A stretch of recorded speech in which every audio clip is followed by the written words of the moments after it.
ॐ नमो अरिहन्तानं ॐ नमो सिद्धानं ॐ नमो अरिहन्तानं ॐ नमो सिद्धानं अरिहंतो कौन मन है श्री सिद्धों का सुमिरन है। नमो अरिहन्ताणं नमो सिद्धाणं नमो आयनीयाणं नमो वज्रायाणं नमो लोये सौवसाहुणम्। 1008 श्री मूलनायक आदिनाथ भगवान की जय। द्वासांग जिनवाणी माता की जय। आचार्य श्रेष्ठ आचार्य गुरुवर श्री 108 विद्यासागर जी महाराज की जय। जगत पूज्य निर्यापक श्रवण मुनि पुंगव श्री 108 सुधा सागर जी महाराज की जय। समस्त मुनि संघ की जय। आलोक मोदी स्वाध्याय सुधा चैनल में आप सभी दर्शकों का हार्दिक स्वागत है। सभी को मेरा जय जैन। आज की वीडियो में हम सभी बंध विच्छुत्ति के बारे में पढ़ेंगे। बंध विच्छुत्ति कौन से गुण स्थान में होती है, कितनी कर्म प्रकृतियों की होती है, और एक शब्द आता है बंध त्रिभंगी। बंध त्रिभंगी में 3 प्रकार की प्रकृतियां अपन देखेंगे। पहले गुण स्थान में जैसे अपन अंदाजा लगाएं कि मिथ्यात्व गुण स्थान में कितनी प्रकृतियां बंध योग्य हैं, कितनी प्रकृतियों का बंध नहीं होता है अर्थात अबंध योग्य हैं, और कितनी प्रकृतियों की बंध विच्छुत्ति होती है। विच्छुत्ति का मतलब क्या होता है? विच्छुत्ति का मतलब यह है कि कुछ प्रकृतियां ऐसी होती हैं जो मिथ्यात्व के कारण से बंध रही हैं, लेकिन जब मिथ्यात्व नष्ट हो जाता है या मिथ्यात्व का उदय नहीं रहेगा या हम मिथ्यात्व गुण स्थान के ऊपर के गुण स्थानों में रहेंगे तो फिर उन प्रकृतियों का बंध नहीं होगा। तो जिस गुण स्थान तक जिन प्रकृतियों का बंध होता है वहां तक तो उसका बंध होगा, लेकिन उस गुण स्थान के ऊपर के परिणामों के साथ या उस गुण स्थान के ऊपर कोई जीव स्थित है तो फिर उनके उस प्रकृतियों का बंध नहीं होता है। इन्हीं प्रकृतियों को बंध विच्छिन्न प्रकृतियां कहते हैं। ये बंध विच्छिन्न प्रकृतियों का मतलब केवल इतना है कि जिस कारण से कर्मबंध हो रहा था वह कारण नहीं मिलने पर वो कर्मबंध नहीं हो रहा है। तो क्या इनका बंध कभी नहीं होगा?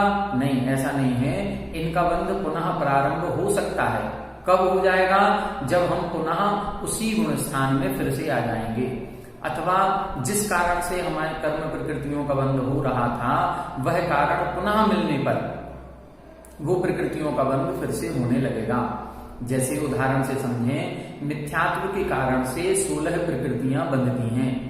जब हम मिथ्यात्व गुण स्थान में रहेंगे तो उन 16 प्रकृतियों का बंध होगा, लेकिन यदि कोई जीव मिथ्यात्व नष्ट करके अथवा मिथ्यात्व का अनुदय करके अथवा मिथ्यात्व का उपशम करके, उपशम क्षय या क्षयोपशम के द्वारा चौथे गुण स्थान में यदि पहुंच जाता है तो चौथे गुण स्थान में आने पर मिथ्यात्व संबंधी 16 प्रकृतियां उसके नहीं बंधेंगी।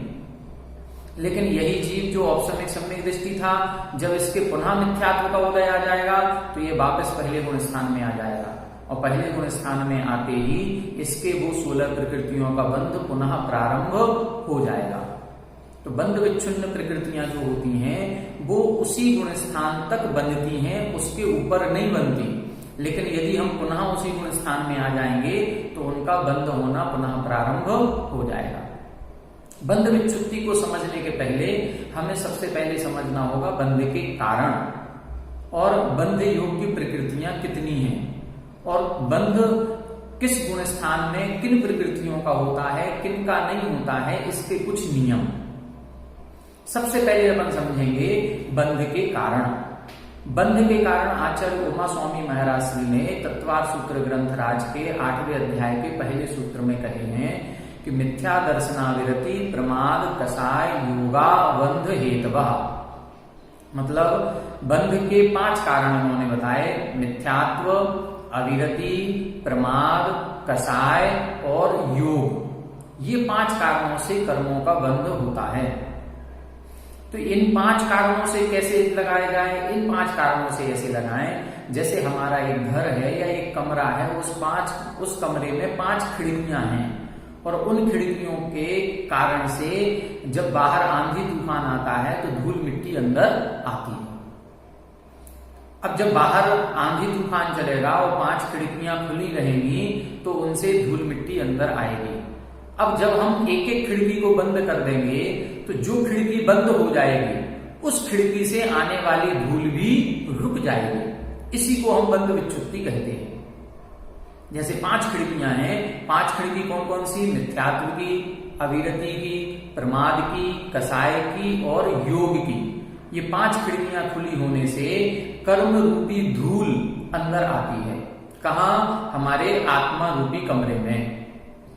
आत्मा को हम कमरे का समान समझते हैं और जो आंधी तूफान में धूल उड़ रही है वो कैसी है? वो कर्मों के समान है। और ये खिड़कियां कैसी हैं?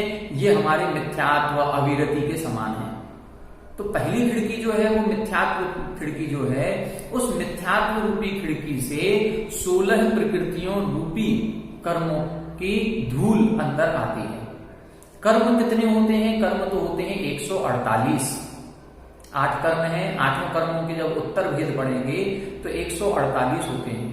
लेकिन उन 148 कर्म के भेदों में से बंध योग्य प्रकृतियां 120 होती हैं। जो 28 प्रकृतियां हैं उनका बंध नहीं होता, लेकिन उनकी सत्ता पाई जाती है। अब वो 28 प्रकृतियां कौन सी हैं? इनको अपन एक बार समझ लें। 28 प्रकृतियों में से जैसे मोहिनी कर्म है, मोहिनी कर्म की एक प्रकृति है मिथ्यात्व। तो मिथ्यात्व का बंध होता है, लेकिन मिथ्यात्व के कारण से या मिथ्यात्व का जो बंध हुआ है उस दर्शन मोहिनी की 3 प्रकृतियां होती हैं, मिथ्यात्, सम्यक मिथ्यात् और सम्यक प्रकृति। तो ये जो दर्शन मोहिनी की 3 प्रकृतियां हैं, इन 3 प्रकृतियों में से मिथ्यात्व का बंध होता है, सम्यक मिथ्यात् सम्यक प्रकृति का नहीं होता। तो ये सम्यक मिथ्यात् सम्यक प्रकृति कहां से आती है? ये मिथ्यात्व के ही 3 टुकड़े हो जाते हैं। मिथ्यात्व ही सम्यक मिथ्यात्व रूप हो जाता है और सम्यक मिथ्यात्व फिर सम्यक प्रकृति रूप हो जाता है। तो इन 2 प्रकृतियों का, सम्यक मिथ्यात्व और सम्यक प्रकृति का बंध नहीं होता, सत्ता पाई जाती है। ये ऐसा कैसे हो जाता है? ऐसे अपन उदाहरण से ऐसे समझें कि जैसे खेत में गेहूं उगाया जाता है, तो खेत में गेहूं है, आटा नहीं है। तो आटे का सत्व होता है कि नहीं? आटे का सत्व होता है। तो आटा कहीं किसी खेत में उगते हुए देखा गया? नहीं देखा। तो आटा कहां से आया? उस गेहूं से ही आटा बनता है, उस गेहूं से ही दलिया बनता है। जब उस गेहूं को हमने मोटा मोटा पीस लिया तो दलिया हो गया, उसी को और बारीक कर दिया तो आटा हो गया। तो इसी प्रकार से बंध मिथ्यात्व का होता है। लेकिन उस मिथ्यात्व के जब हम टुकड़े करते हैं तो जो मोटा मोटा भाग है दलिये जैसा, उसको कहेंगे हम सम्यक मिथ्यात्व, और जो बारीक भाग है आटे जैसा, उसको कहेंगे हम सम्यक प्रकृति। तो ये मिथ्यात्व के 3 टुकड़े हो जाते हैं। तो सम्यक मिथ्यात्व और सम्यक प्रकृति, इन 2 का बंध नहीं होता, लेकिन इनका उदय और सत्ता पाई जाती है। इसी प्रकार से अब हम नाम कर्म में देखें। नाम कर्म की 93 प्रकृतियां हैं। उन 93 प्रकृतियों में 5 शरीर नाम कर्म हैं। औदारिक शरीर नाम कर्म, वैक्रियक शरीर नाम कर्म, आहारक शरीर नाम कर्म, तेजस शरीर नाम कर्म और कारणा शरीर नाम कर्म। इन्हीं के साथ में 10 प्रकृतियां और भी हैं, 5 बंधन और 5 संघात। ये 5 बंधन और 5 संघात भी सेम यही है। औदारिक बंधन नाम कर्म, वैक्रियक बंधन नाम कर्म, इसी तरह औदारिक संघात नाम कर्म, वैक्रियक संघात नाम कर्म, इस प्रकार से। तो जैसे 5 शरीर नाम कर्म है, इसी प्रकार 5 संघात नाम कर्म है। तो शरीर नाम कर्म का बंध होता है, बंधन और संघात नाम कर्म का बंध नहीं होता। तो ये जो 15 प्रकृतियां हैं, इन 15 में से 5 का बंध होता है, 10 का बंध नहीं होता। तो 5 जो शरीर नाम कर्म का बंध किया है, उस शरीर नाम कर्म से ही ये 10 प्रकृतियां बन जाती हैं, 5 बंधन और 5 संघात। यदि हम औदारिक शरीर नाम कर्म का बंध करेंगे तो उस औदारिक शरीर नाम कर्म के साथ अपने आप औदारिक बंधन और औदारिक संघात की सत्ता बन जाएगी, इसी शरीर नाम कर्म से। इन 10 प्रकृतियों का बंध नहीं होता। तो 10 हो गई ये, 5 बंधन, 5 संघात, और 2 हो गई वो सम्यक मिथ्या सम्यक प्रकृति। कितनी हो गई? 12। अब देखें और स्पर्श, रस, गंध और वर्ण, ये 4 मुख्य प्रकृतियां हैं। इनके उत्तर भेद होते हैं 20। स्पर्श की 8, रस की 5, गंध की 2 और वर्ण की 5। तो ये जो 20 प्रकृतियां हैं, इन पूरी 20 प्रकृतियों का बंध नहीं होता। बंध होता है किसी एक स्पर्श का। स्पर्श नाम कर्म का बंध होता है। वह स्पर्श नाम कर्म फिर 8 रूपों में परिवर्तित हो जाता है तद योग्य करके। ठीक है, इसी प्रकार से गंध नाम कर्म का बंध होता है। अब वो गंध 2 प्रकार की है, तो तद योग्य होकर के वो 2 प्रकार से बदल जाएगा। रस 5 प्रकार का होता है, तो हम किसका बंध करेंगे 5 में से? हम किसी 5 का बंध नहीं करेंगे, हम तो रस नाम कर्म का बंध करेंगे। फिर वह रस नाम कर्म का बंध तद योग्य होकर के 5 प्रकार का हो जाएगा। इसी प्रकार वर्ण नाम कर्म का हम बंध करेंगे, वो वर्ण 5 प्रकार का हो जाएगा। तद योग्य का मतलब जहां जिस रंग की आवश्यकता होगी वहां वैसा रंग हो जाएगा। जैसे बालों में काला रंग चाहिए तो बाल काले बनेंगे, खून में लाल रंग चाहिए तो लाल अपने आप हो जाएगा, हड्डियां सफेद होती हैं तो सफेद हो जाएगा। ये इस प्रकार से अपने आप हो जाएगा। तद योग्य इसको कहा गया। तो इन जो 20 प्रकृतियां स्पर्श, रस, गंध, वर्ण की हैं, इन 20 प्रकृतियों में से केवल 4 का ही होता है। एक स्पर्श, एक रस, एक गंध और एक वर्ण। बाकी 16 स्पर्श, रस, गंध, वर्ण का बंध नहीं होता। ठीक है, जब इनका बंध नहीं होता है तो ये कितनी कुल प्रकृतियां हो गई? 16 स्पर्श, रस, गंध, वर्ण की, 10 5 बंधन 5 संघात की, तो 26 और 2 हो गई सम्यक मिथ्या, सम्यक प्रकृति। ऐसे 28 प्रकृतियां बंध योग्य नहीं हैं। अब कुल कितनी प्रकृतियां थी? 148, और 148 में से 28 प्रकृतियां बंध योग्य नहीं है। तो बंध योग्य कितनी प्रकृतियां हैं? 120। अब इन 120, जब भी हम बंध विच्छुत्ति या बंध त्रिभंगी की चर्चा करेंगे तो 120 प्रकृतियों का ही वर्णन करेंगे। अब इन 120 प्रकृतियों में से अब हम देखेंगे तो ये 5 कारणों से ये 120 प्रकृतियां बनती हैं। मिथ्यात्व के कारण से, अविरति, प्रमाद, कसाय, योग। अब देखें अविरति जो है, अविरति के 3 प्रकार से भेद किए गए। अभी तक तो अपन ने अविरति के 5 भेद पढ़े होंगे, 12 भेद पढ़े होंगे। 5 भेद, हिंसा, झूठ, चोरी, कुशील, परिग्रह, या 12 भेद में अपन ने पढ़ा होगा सटकाए जीवों की हिंसा करना, 5 इंद्रिय मन को बस में नहीं करना। वो एक सामान्य वर्णन हो गया। यहां जब हम बंध के क्षेत्र में इसका वर्णन पढ़ेंगे तो अविरति को 3 प्रकार से बांटा गया। एक अनंतानुबंधी संबंधी, एक अप्रत्याख्यानावरण संबंधी और तीसरी प्रत्याख्यानावरण संबंधी। ऐसी अविरति जिसमें अनंतानुबंधी का उदय पाया जाता है, एक ऐसी अविरति जिसमें अप्रत्याख्यानावरण कसाय का उदय है, और एक ऐसी अविरति जिसमें प्रत्याख्यानावरण कसाय का उदय है। जिसके अनंतानुबंधी कसाय का उदय होता है वो पहले मिथ्यात्व गुण स्थान वाला जीव कहलाता है। मिथ्यात्व अथवा दूसरा सासाधन गुण स्थान का। तो दूसरे 2 गुण स्थान, प्रारंभ के 2 गुण स्थान वालों के जो असंयम भाव है वो अनंतानुबंधी कसाय के उदय के कारण से है। जो सम्यक दृष्टि जीव है 4थे गुण स्थान में, वो भी असंयमी है। वो किस कारण से असंयमी है? उसके अनंतानुबंधी का उदय नहीं है, लेकिन उसके अप्रत्याख्यानावरण कसाय का उदय है। तो उसके जो अविरति असंयम भाव है वो अप्रत्याख्यानावरण कसाय के कारण से है। पंचम गुण स्थान में विरति है, संयम असंयम हो गया, लेकिन उसके पूर्ण विरति नहीं है। वो पूर्ण विरति क्यों नहीं है? वो प्रत्याख्यानावरण कसाय के उदय के कारण से नहीं है। फिर जो 6वां गुण स्थान बना है, वो 6वें गुण स्थान में जो कर्म बंध हो रहे हैं वो किस कारण से हो रहे हैं? अब वो मिथ्यात्व और अविरति से नहीं हो रहे हैं, वो प्रमाद के कारण से हो रहे हैं। 7वें गुण स्थान में प्रमाद नहीं है, अप्रमत्त अवस्था है, वहां पर कसाय के कारण से कर्मों का बंध होता है। अब इस कसाय को भी अपन 3 भागों में बांट देंगे। 8वां गुण स्थान, 9वां गुण स्थान, 10वां गुण स्थान। तो 8वें गुण स्थान में 9वें गुण स्थान की अपेक्षा से तीव्र कसाय है। 9वें गुण स्थान में 10वें गुण स्थान की अपेक्षा से तीव्र कसाय है। क्यों?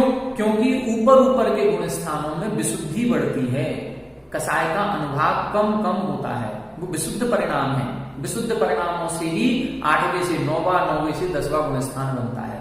तो यहाँ जो तीव्र कसाय, मध्यम कसाय और मंद कसाय कही गई है, ये तीव्र कसाय वो अनंतानुबंधी वाली पहले गुण स्थान वाली तीव्र कसाय नहीं समझना। यहाँ जो तीव्र कसाय है ये 8वें, 9वें, 10वें गुण स्थान में जो कसाय है उन कसायों के परिणामों की तुलना की गई। तो 8वें गुण स्थान में 9वें की अपेक्षा तीव्र कसाय है, 9वें गुण स्थान में अपन ने मध्यम मानी और 10वें में बहुत मंद कसाय हो गई। तो ये 8वें गुण स्थान में जो प्रकृतियों का बंध हो रहा है वो तीव्र कसाय के उदय से हो रहा है, 9वें गुण स्थान में मध्यम कसाय के उदय से हो रहा है और 10वें गुण स्थान में जो बंध हो रहा है वो मंद कसाय के उदय के कारण से होता है। 10वें गुण स्थान के ऊपर कौन सा कारण है? केवल एक ही कारण अवस्था है, योग। मिथ्यात्व भी नहीं है, अविरति भी नहीं है, प्रमाद भी नहीं है, कसाय भी नहीं है, तीनों भी। अब क्या है? केवल योग। तो 11वें, 12वें और 13वें गुण स्थान में योग से कर्मों का बंध होता है। 14वें गुण स्थान में कुछ भी नहीं है, अयोग केवली, योग भी रहित हो गया। जब योग भी रहित हो गया तो 14वें गुण स्थान में एक भी कर्म प्रकृति नहीं बनती, वहां कर्मों का आश्रव नहीं होता, मात्र कर्मों का बंध 13वें गुण स्थान तक है। तो जब हम बंध विच्युत्ति पढ़ेंगे तो हमें बंध विच्युत्ति में इन कारणों को ध्यान रखना पड़ेगा, किस कारण से कर्म बंध रहे हैं। अब जब हम बंध विच्युत्ति पढ़ेंगे तो उसमें हमें एक चीज ये ध्यान आएगी कि मिथ्यात्व के कारण से कितनी प्रकृतियां बनती हैं। यदि हम मिथ्या दृष्टि हैं तो हम सारी प्रकृतियों का बंध कर सकते हैं, कर ही रहे हैं। और यदि अनंतानुबंधी उदय में है तो कितनी प्रकृतियां बन रही हैं। व्रत लेने से क्या फायदा है, प्रतिमाएं लेने से क्या फायदा है, हम कितनी प्रकृतियों के बंध से बच सकते हैं, ये सारी चीजें हम इसमें पढ़ेंगे। तो पहले अपन ने बंध के कारण समझ लिए, बंध कितनी प्रकृतियों का होता है ये समझ लिया। अब बंध विच्युत्ति के लिए कुछ नियम हैं, इसमें मुख्य रूप से 3 नियम अपन को याद रखना है। क्या नियम याद रखना है? सबसे पहला नियम अपन देखें कि तीर्थंकर प्रकृति का बंध 4थे गुण स्थान से लेके 8वें गुण स्थान के 6ठे भाग तक ही होता है। तीर्थंकर प्रकृति का बंध 4थे गुण स्थान से लेके 8वें के 6ठे भाग तक होता है। मतलब तीर्थंकर प्रकृति सम्यक दृष्टि जीव बांधता है। अब पहले गुण स्थान में जब हम चर्चा करेंगे तो क्या पहले गुण स्थान वाले की तीर्थंकर प्रकृति बंधेगी? नहीं बंधेगी। दूसरे वाले के नहीं बंधेगी, तीसरे वाले के नहीं बंधेगी। तो ये पहले, दूसरे, तीसरे गुण स्थान में अबंध योग्य प्रकृति हो गई। ये जो तीर्थंकर प्रकृति है इसका बंध कहां होता है? इसके बंध का अधिकारी सम्यक दृष्टि जीव है। अब जो सम्यक दर्शन से सहित नहीं है उसके इस प्रकृति का बंध नहीं होगा। तो जब हम पहले, दूसरे, तीसरे गुण स्थान में बंध त्रिभंगी की रचना करेंगे तो उसमें अबंध योग्य वाले कॉलम में उसमें ये 3 प्रकृतियां, एक तीर्थंकर प्रकृति आ जाएगी। क्यों? तीर्थंकर प्रकृति का बंध पहले गुण स्थान वाला नहीं करता। ठीक है। इसी प्रकार से आहारक द्विक प्रकृति का भी बंध 7वें और 8वें गुण स्थान के 6ठे भाग तक होता है। तो पहले से लेकर के 6ठवें गुण स्थान तक यह आहारक द्विक प्रकृति भी अबंध योग्य होती है, इसका बंध नहीं होता, ये बंध योग्य नहीं होती। आहारक द्विक में 2 प्रकृतियां ली जाती हैं, आहारक शरीर और आहारक अंगोपांग। ये 2 प्रकृतियों का बंध मुनिराज ही करते हैं। मुनिराज में भी 7वें और 8वें गुण स्थान में होता है, 6ठवें गुण स्थान तक इसका बंध नहीं होता। 8वें गुण स्थान से ऊपर फिर इसकी बंध विच्युत्ति हो जाती है। तो इस प्रकार से जब हम अबंध प्रकृतियों वाला कॉलम लिखेंगे तो उस अबंध प्रकृति में पहले गुण स्थान में अब कितनी प्रकृतियां हो गई? पहले गुण स्थान में तीर्थंकर का भी बंध नहीं होगा और आहारक द्विक का भी बंध नहीं होगा। मतलब 3 प्रकृतियों का बंध नहीं होगा। ये 3 प्रकृतियां अबंध योग्य हैं।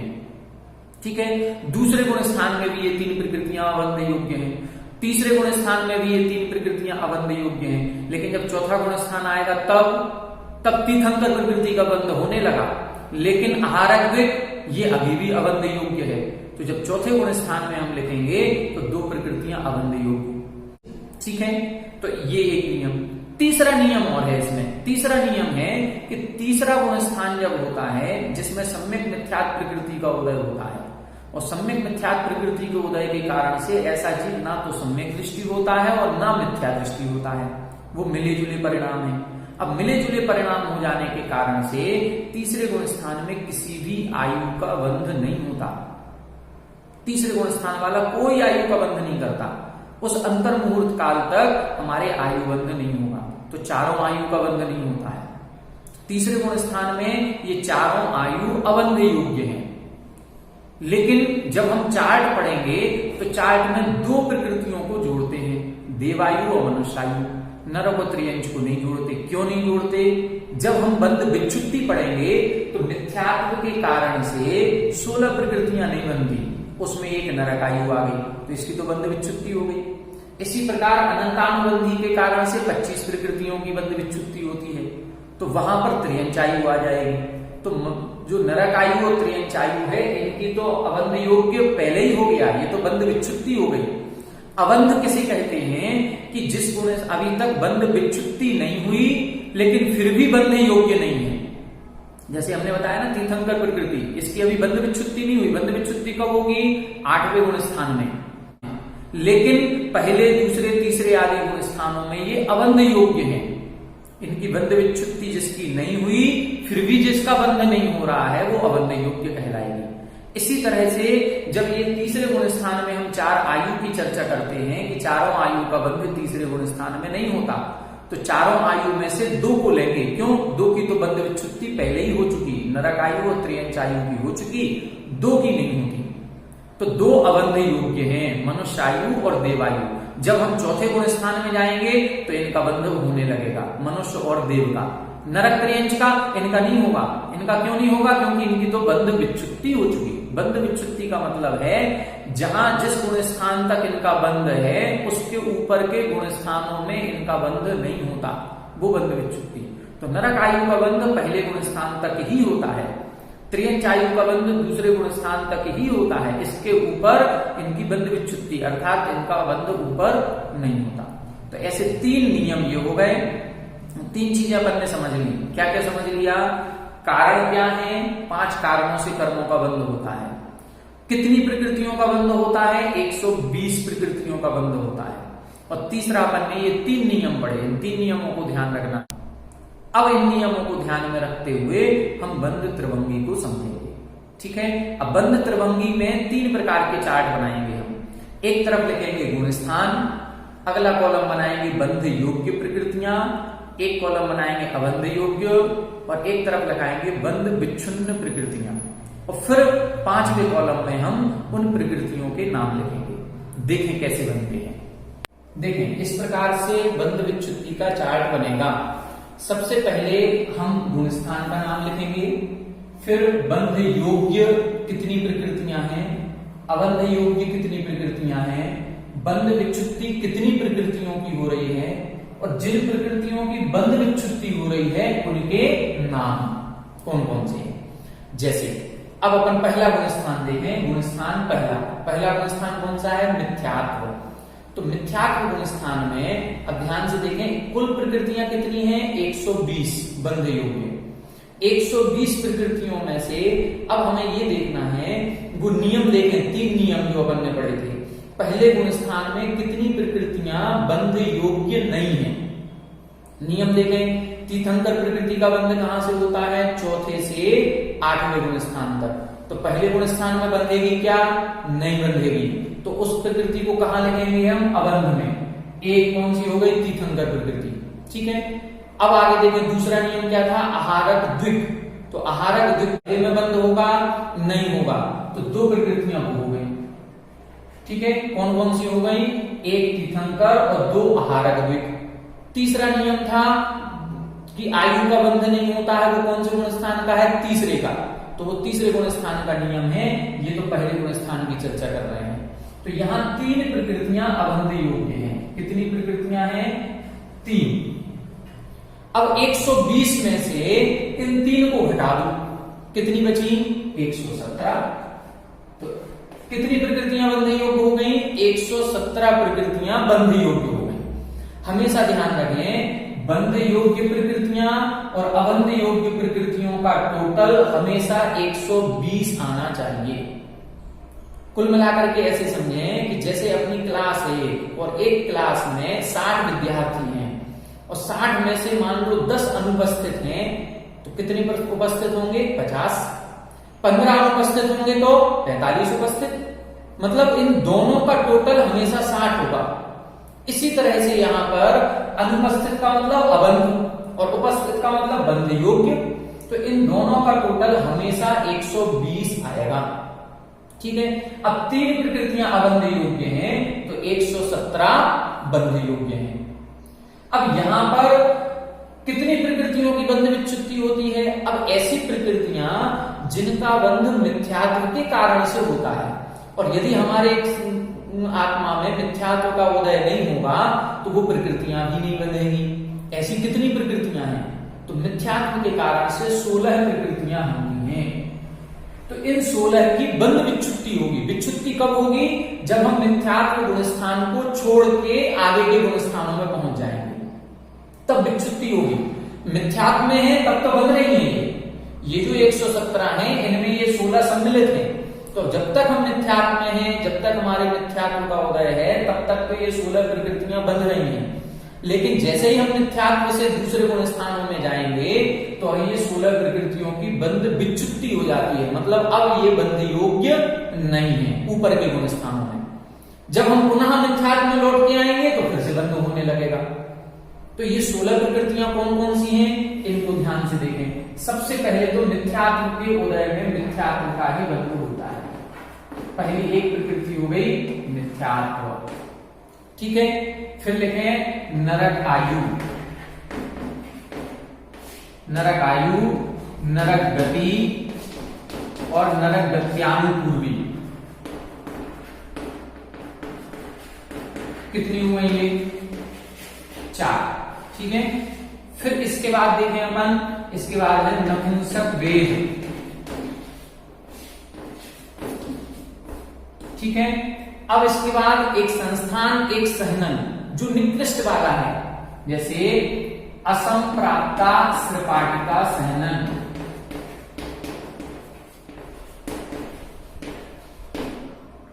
असंप्राप्ता श्रपाटिका सहनन। इसी तरह से अंतिम संस्थान हुंड संस्थान, हुंडक संस्थान। ठीक, और कौन सी? एक इंद्री, 2 इंद्री, 3 इंद्री जाति।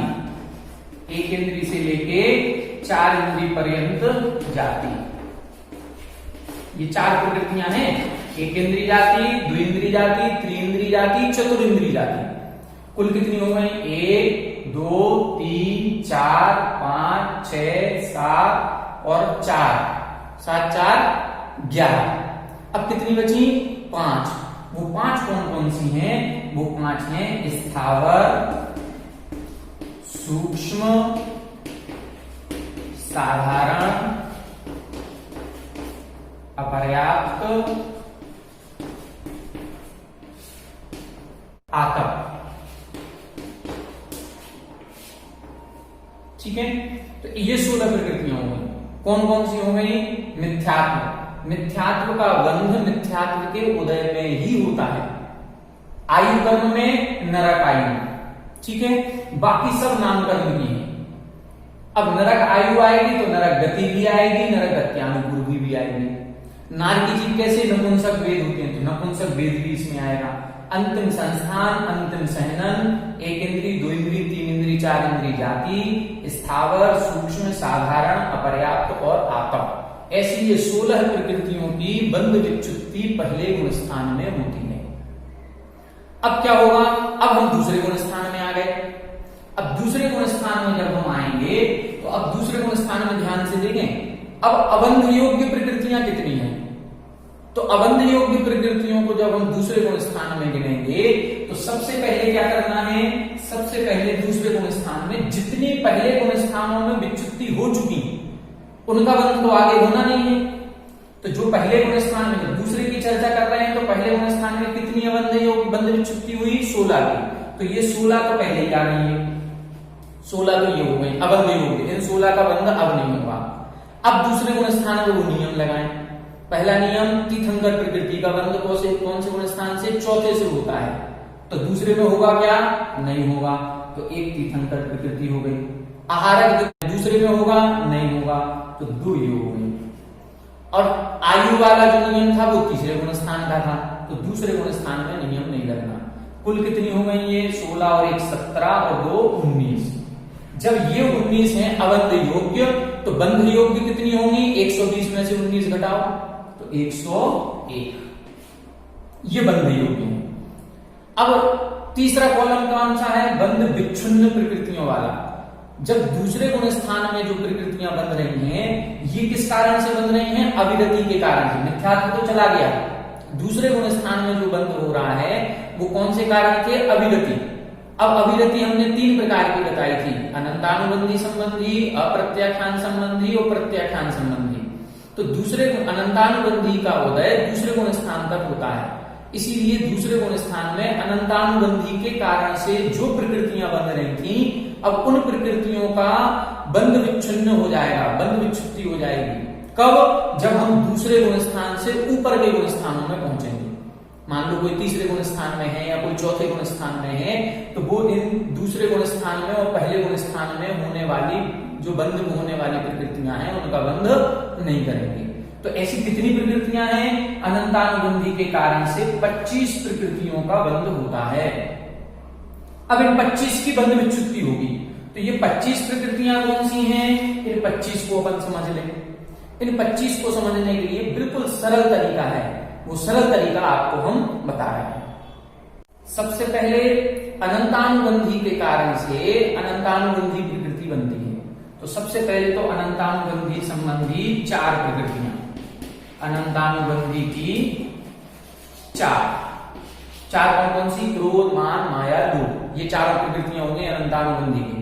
ठीक है, इसके बाद और कौन सी? तो 3 दर्शनावरण की। दर्शनावरण की 3 कौन कौन सी? निद्रा निद्रा, प्रचला प्रचला, स्त्यान वृद्धि। ठीक है, निद्रा निद्रा, ठीक, प्रचला प्रचला और स्त्यान वृद्धि, ये 3 प्रकृतियां ये हो गई। अब और देखें, अपन ने अभी पहले गुण स्थान में लिया था असंप्राप्त सपाटिका सहनन और हुंड संस्थान। ये सहनन और संस्थान कितने? 6 होते हैं। तो एक जो लास्ट वाला था वो इधर चला गया, जो बीच के 4 हैं वो बीच के 4 इधर जाएंगे। तो 4 संस्थान कितने? 4 और सहनन कितने? 4। इन 4 की बंध विच्छुत्ति हो जाएगी। तो 4 अनंतानुबंधी की हो गई, 4 संस्थान, 4 सहनन, कितनी हो गई? 12 और 3 हो गई निद्रा निद्रा, प्रचला प्रचला, स्त्यान वृद्धि, कितनी हो गई? 15। अब 3 देखें, इधर अपन ने किया था नरक गति, नरक आयु, नरक गत्यानुपूर्वी। इधर है त्रियंच आयु, त्रियंच गति, त्रियंच गत्यानुपूर्वी। ठीक है, तो इधर अपन लिख लें त्रियंच आयु, त्रियंच गति और त्रियंच गत्यानुपूर्वी, त्रियंच गत्यानुपूर्वी। ठीक है, अब कितनी हो गई ये? देखो मोटी मोटी प्रकृतियां हो रही, बिल्कुल स्पष्ट अलग से समझ में आ रहा है। 4 अनंतानुबंधी की हो गई, 4 संस्थान, 4 संज्ञा, कितनी हो गई? 12। 3 दर्शनावरण की निद्रा निद्रा, प्रचला प्रचला, स्त्यान वृद्धि, सो हो गई 15। फिर 3 हो गई ये त्रियंच आयु, त्रियंच गति, त्रियंच गत्यानुपूर्वी, कितनी हो गई? 18।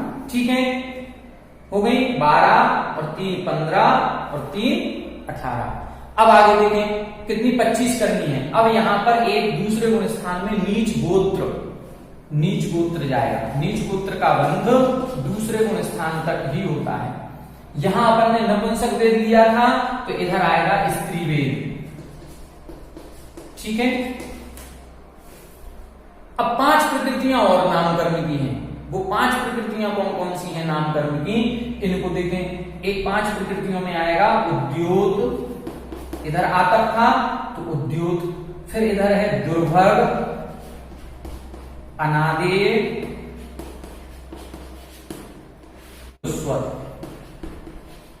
दुस्वर और अप्रशस्त विलायु गति। ये 5 प्रकृतियां हो गई। कुल कितनी हो गई?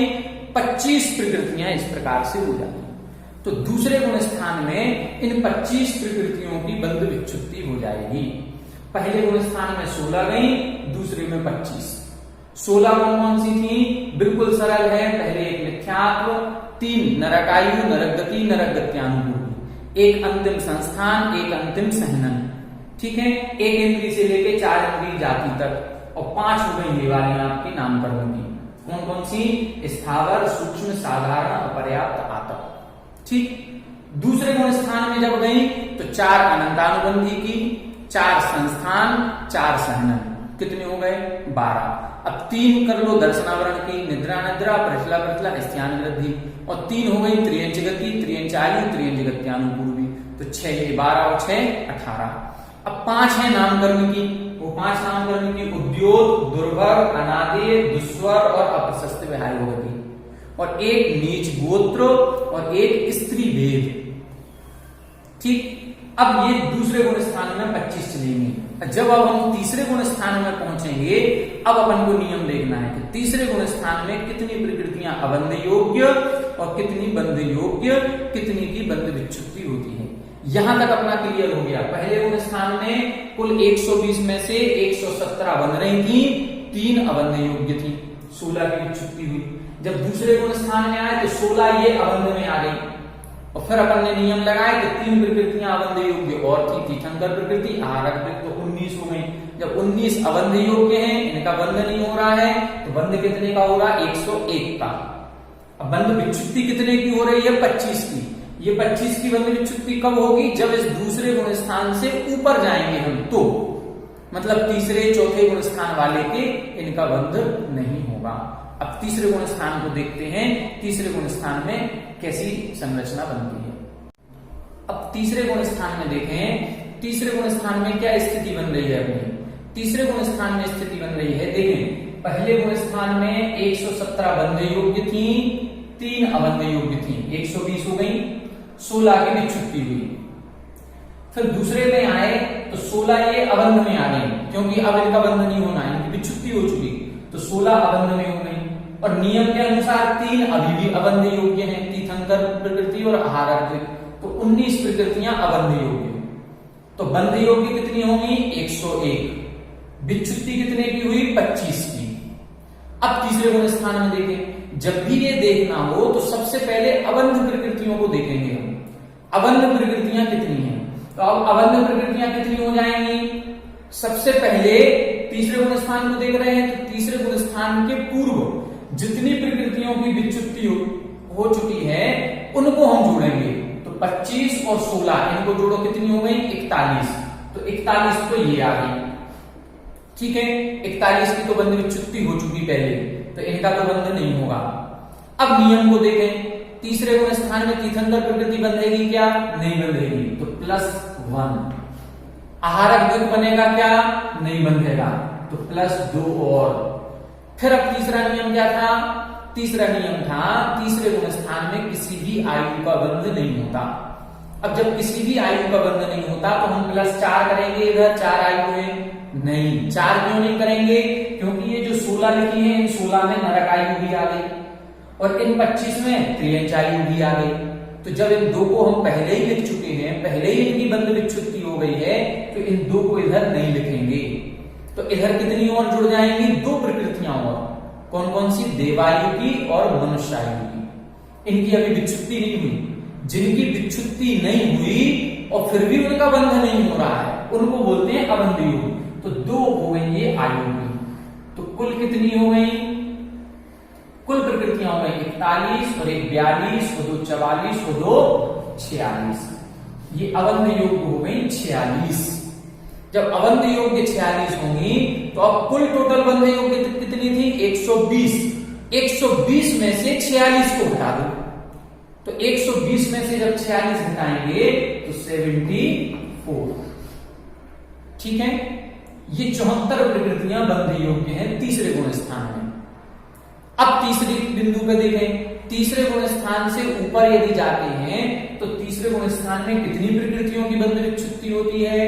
तो तीसरे गुण स्थान में एक भी प्रकृति की बंध विच्छुत्ति नहीं होती, 0। अब तीसरे में एक भी प्रकृति की बंध विच्छुत्ति नहीं होती। अब चौथे की स्थिति देखें, चौथे में क्या स्थिति बनेगी? अब चौथे की स्थिति फिर सेम आ जाएगी क्या? नहीं आएगी, यही तो गलत। अब अपन को फिर से वही नियम देखना है, पहले अबंध को जोड़े। अबंध में कितना है, इन 3 गुण स्थानों की बंध विच्छुत्ति को जोड़े 25 और 16 कितनी हो गई 41। अब प्लस करें। अब नियम तीर्थंकर प्रकृति का बंध कौन से गुण स्थान से होता है, चौथे से। और ये कौन सा गुण स्थान है, चौथा। तो अब तीर्थंकर प्रकृति बंध योग्य हो गई कि अबंध योग्य, ये तो बंध योग्य हो गई।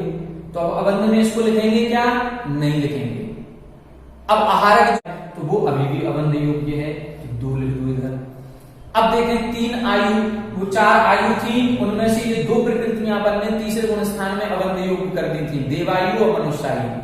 चौथे गुण स्थान में उनका बंध होगा कि नहीं होगा, होगा, क्योंकि जो सम्यक दृष्टि देव हैं वो मनुष्यायु का बंध करेंगे, और जो सम्यक दृष्टि मनुष्य हैं वो देवायु का बंध करेंगे। तो चौथे गुण स्थान तक बंध होगा इनका। तो वो भी अभी अबंध योग्य थी, अब बंध योग्य हो गई। तो अब कुल टोटल बंध अबंध योग्य कितनी है, अबंध योग्य है 41 और 2 43। क्लियर हुआ।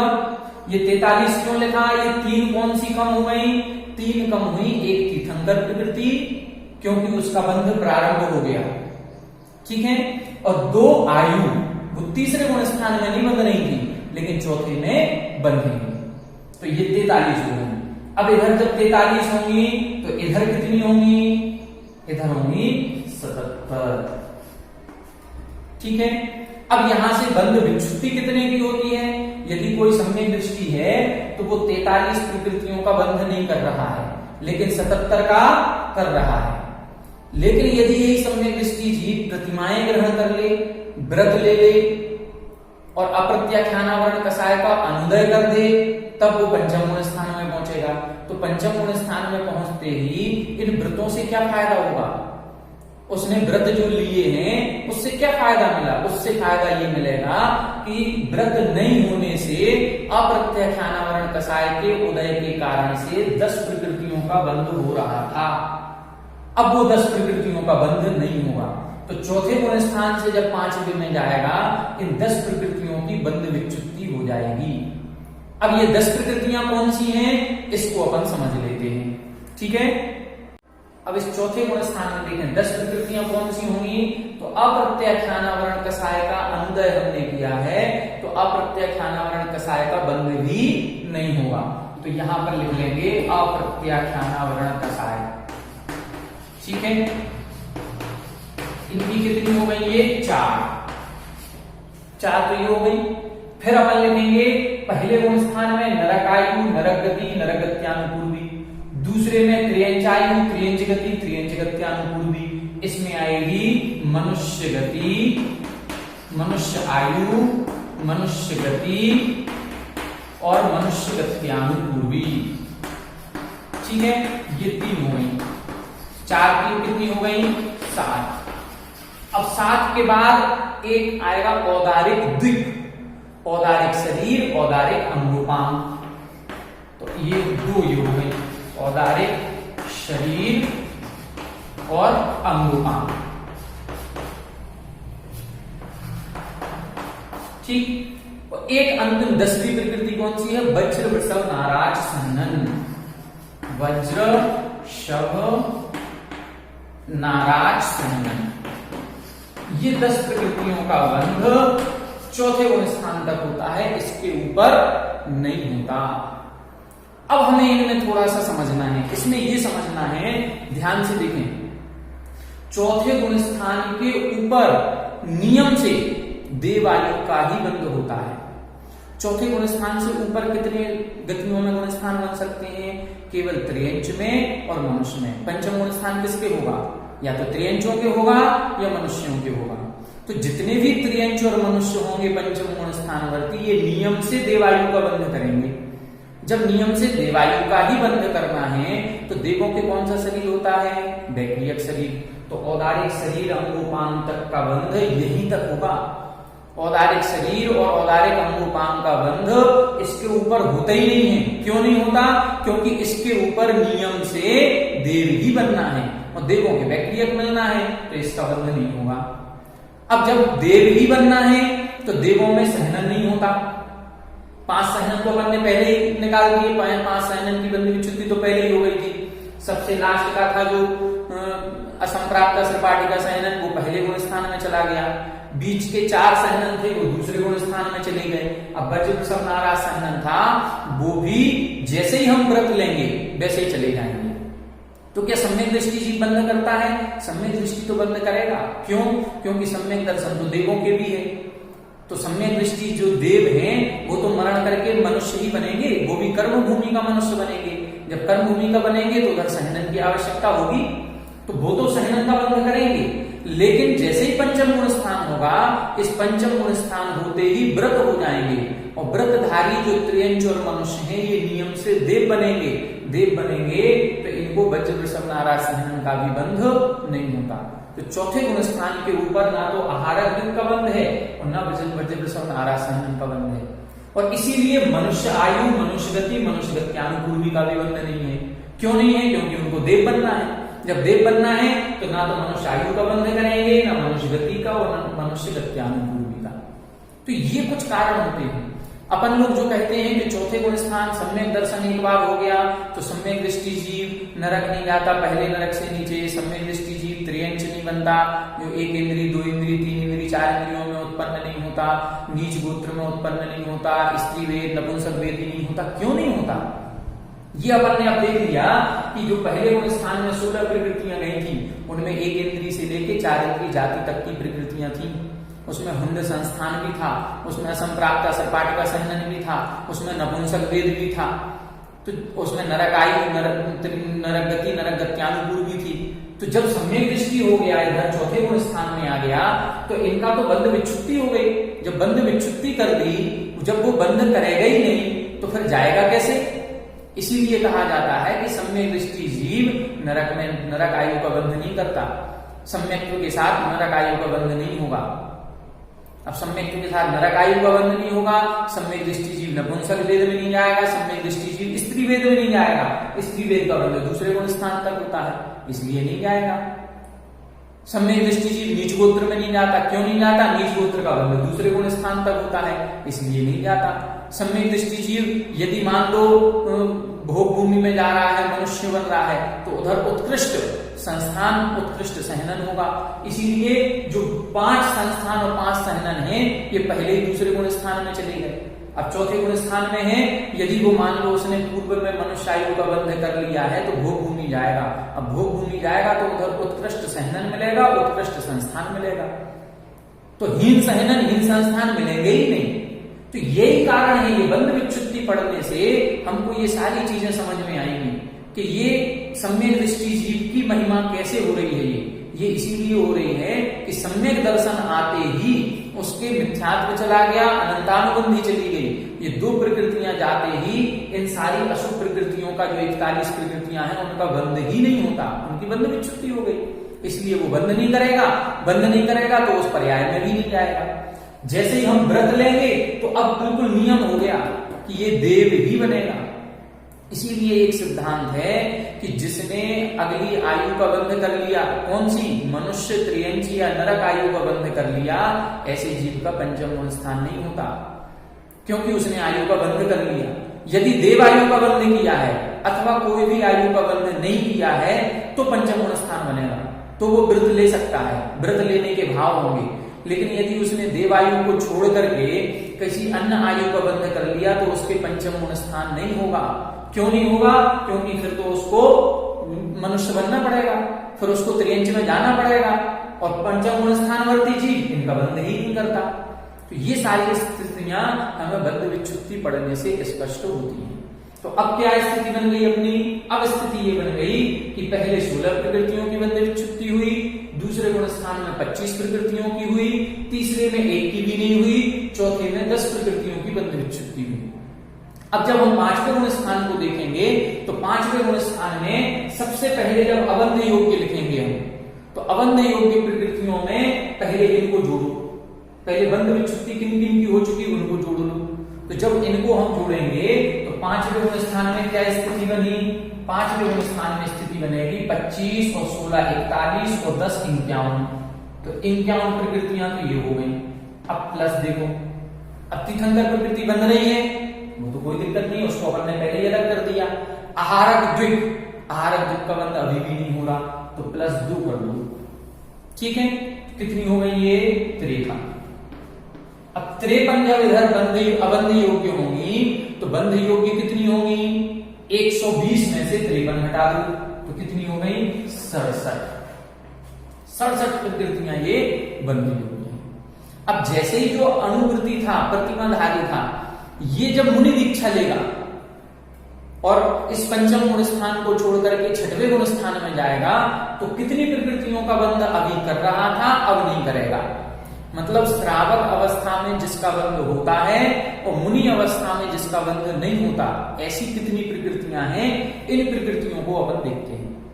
ऐसी प्रकृतियां हैं 4। ये 4 प्रकृतियों की बंध विच्छुद्धि करेगा। केवल कितनी है 4 प्रकृतियां। वो 4 प्रकृतियां कौन सी हैं, प्रत्याख्यानावरण की 4। देखो अनंतानुबंधी कसाय का उदय दूसरे तक है तो अनंतानुबंधी का बंध भी दूसरे तक है। अप्रत्याख्यानावरण कसाय का उदय चौथे तक है तो बंध भी चौथे तक है। प्रत्याख्यानावरण कसाय का उदय 5वें तक है तो बंध भी 5वें तक है। छठवें में फिर प्रत्याख्यानावरण कसाय का बंध नहीं होगा। तो ये 4 प्रकृतियां कौन सी हैं, ये 4 प्रकृतियां हैं अपनी प्रत्याख्यानावरण कसाय की 4। ये कौन सी हो गई, प्रत्याख्यानावरण वर्ण की 4। ठीक है, ये 4। अब देखें, अब अपन पहुंचे छठवें गुण स्थान पे। 5वें गुण स्थान को समझ लिया। अब छठवें गुण स्थान में क्या स्थिति बनेगी कि उसके अप्रत्याख्यानावरण कसाय का प्रत्याख्यानावरण कसाय का अनुदय होगा और प्रत्याख्यानावरण कसाय के अनुदय से वो मुनि दीक्षा लेगा। तो श्रावक से मुनि बनने पर कितनी प्रकृतियों की बंध विच्छुद्धि हो जाती है, कितनी प्रकृतियों का बंध और नहीं करेगा। तो अब देखें, पहले अपन छठवें गुण स्थान को समझने के लिए यहां देखेंगे। सबसे पहले इनको जोड़ें, 16, 25, 41, 10, 51, 4, 55। 55 ये हो गई। अब इधर देखें, नियम लगाएं। नियम क्या बताया था, तीर्थंकर प्रकृति का बंध, वो तो अब प्रारंभ हो गया तो उसकी तो बात ही नहीं है। जो तीसरा आयु वाला नियम था वो भी खत्म हो गया, वो तीसरे गुण स्थान का था। अब जो आहारक दिक् का था, उस आहारक दिक् को बंध को समझना है। आहारक दिक् का बंध 7वें और 8वें गुण स्थान में होता है, उदय छठवें गुण स्थान में होता है। तो जैसे अपन ने तीर्थंकर प्रकृति को देखा, चौथे से 8वें के छठे भाग तक तीर्थंकर प्रकृति का बंध है, ऐसे ही आहारक दिक् का बंध 7वें गुण स्थान से प्रारंभ होकर 8वें के छठे भाग तक होता है। छठवें गुण स्थान में फिर उसका उदय होगा। तो यहां पर अपन 7वें 8वें, अभी कौन सा है, छठवां गुण स्थान, तो बंद हो रहा है क्या, नहीं हो रहा है। तो इधर 2 प्रकृतियां जोड़ लें। जब 2 प्रकृतियां अपन ने वो जोड़ी तो कितनी हो गई, ये 57। ठीक है, अब जब 57 ये होंगी तो ये कितनी हो जाएंगी, 63। अब बंध विच्छुद्धि कितने की होगी, जब मुनि आगे ध्यान अवस्था में जाएंगे और सप्तम गुण स्थान में पहुंचेंगे तो कितनी प्रकृतियों का बंध नहीं करेंगे, ये 6। अब देखें ये 6 प्रकृतियां कौन कौन सी होती हैं, इसको हम देख लेते हैं। तो ये 6 प्रकृतियां होती हैं। सबसे पहले है असाता वेदनी। कौन सी है, असाता वेदनी। असाता वेदनी कर्म का बंध छठवें गुण स्थान तक ही होता है, इसके ऊपर नहीं होता। अब 5 प्रकृतियां और कौन कौन सी बची, उनमें देखें, एक है शोक।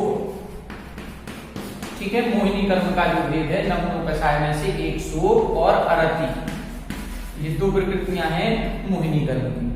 बाकी प्रकृतियां कौन सी हैं, वो है नाम कर्म की, जैसे अयस्कीर्ति।